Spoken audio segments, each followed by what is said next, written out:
ఆలయంలోకి ప్రవేశించిన తర్వాత ధ్వజస్తంభం ముందే సాష్టాంగ నమస్కారం చేయాలి అంటారు. ఎందుకని?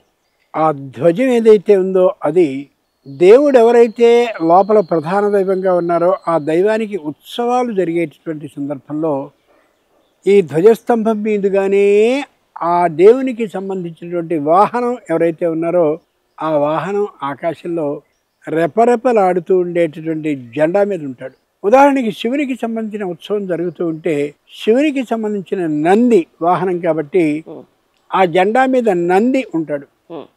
ఆ నంది రెపరెపలాడుతూ ధ్వజస్తంభం పైన ఆకాశంలో వెళ్ళే సిద్ధులు, సాధ్యులు, కింకరులు ఇంకా ఎవరెవరు ఉంటారో వాళ్ళందరినీ కూడా మా దేవుడికి ఉత్సవం జరుగుతుందయ్యా రా ఒకసారి చూసుకో అని చెప్పి వాళ్ళని పిలిచి పెడతాడు.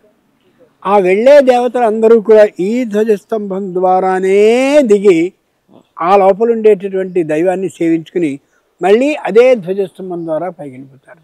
అంటే దేవతలు వచ్చే చోటు, దేవతలు వెళ్ళే చోటు, ఆ వెళ్ళేటటువంటి వాళ్ళకి మార్గంగా ఉండేటటువంటిది ఏదో అది ధ్వజస్తంభం. అంచేత దేవతలారా మీరు ఎందరో దీంట్లోంచి వచ్చారు, మళ్ళీ ఎందరో దేవతల ద్వారా దేవతలుగా దీని నుండి వెళ్ళారు. అట్లాంటి మీ దేవతలకు ప్రయాణ మార్గమైనటువంటి దీనికి నేను నమస్కరిస్తున్నానని ఆ అభిప్రాయంతో సాష్టాంగపడి నమస్కరిస్తుంటారు. అంతటి గొప్పది ధ్వజస్తంభం. ధన్యవాదాలు గురుగారు. ధన్యవాదాలు.